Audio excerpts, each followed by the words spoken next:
Welcome, Siddharth. It's just a pleasure meeting you after 14 years, albeit virtually.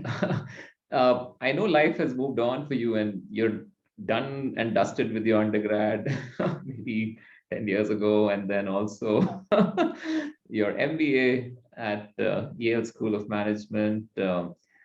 This section of the recording today will be mostly focused on your search for doing an MBA after pursuing an economics and math minor at Montreal and working for 3 years at the bank in Canada. So what was it like? What were you thinking? When is the right time to apply for an MBA? What was it for you? And what was the search for these schools for you?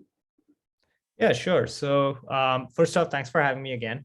And in terms of where I left off, so I was at McGill for 4 years, and then I did 3 years of banking. So by the time I was done with my second year, I'd just been promoted, and I was kind of looking at where I want to go from here in my life, what I want to kind of do with the skills that I have, and how I can level up essentially. And what my thinking was that, great, I am in Canada. I've got a good steady job and I can continue to succeed over here. But alternatively, I am building out the skills that I can do this or more at the biggest stage, and I wanted to sort of stay in finance, but I wanted to move to some of the biggest markets in the world for that. And that's kind of what led me to look primarily at the States and look for opportunities that would let me sort of graduate to another finance job within New York or San Francisco or something. Then looking at options that MBA schools have, rankings, they'll have personality types in terms of student body, methodologies, pedagogical sort of differences. What was it for you? Was it just rankings, or then look at different sort of things after the rankings are all sorted? Yeah, so I mean, I think the rankings are helpful to a certain extent. Like they directionally tell you, like, all right, this is the group of schools you need to be looking at.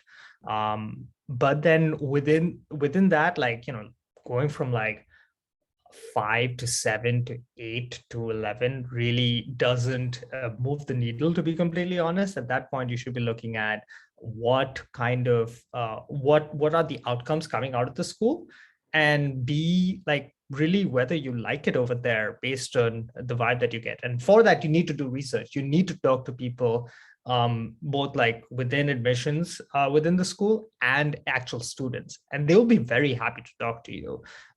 They will be very happy to share their experience, and you just get a sense of within sort of the community that you're looking at within these schools, whether you'll fit in over there or not. And I think that is incredibly, incredibly important. So yeah, extremely useful tip, communicate. And I think that's part of the whole information interviewing skills students should develop. Now about the process, I know that the obvious part, which have a resume, have get to write essays which demonstrate different aspects of your work life, and even sort of have an exposure to your personality through your writing.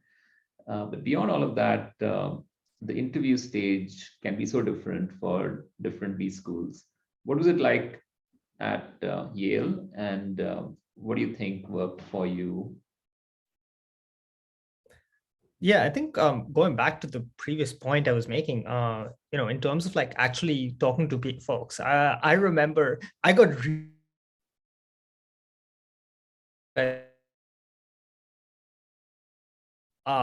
I interviewed with his roommate. So, like I related a lot to the first person that I'd been speaking to, and I really wanted to do what he was doing, his interests, like the clubs that he was in. I wanted to be a part of those, the activities that he was doing, the career that he was following. And so all of that really related to the interviewer. So like building that human connection, building that connection with the interviewer, both on a human level and on a professional level, to show that you have the ability to both achieve your goals, and you can convince them that this is the school that will help you achieve your goals. I think that that is extremely crucial.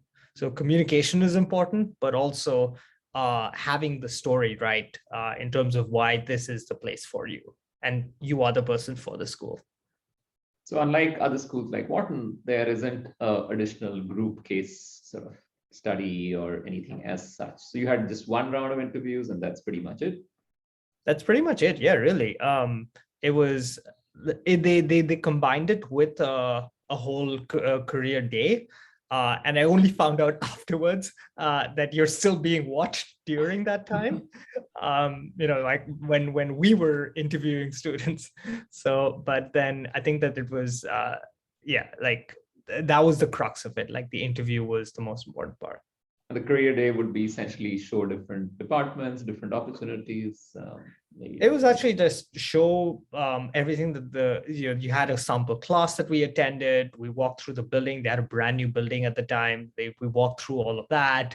We walked through the broader Yale campus as well, which I thought was, again, really unique. Like the entire experience, opportunity of being able to interact a lot with people, with the broader Yale community, the Yale grad school, Yale undergrad colleges. I think that was really unique as well. Okay, one last question about the Yale experience then finally at the School of Management. There are stories about, and especially our students who are currently pursuing undergrad and have dreams to do an MBA. How intense is life at a B school? What is it that you do to support each other as a community, or is it just cutthroat competitive? It was not cutthroat at all, which was really strange, because like I had heard stories, you look at all these blogs about people stealing other people's notes and stuff like that.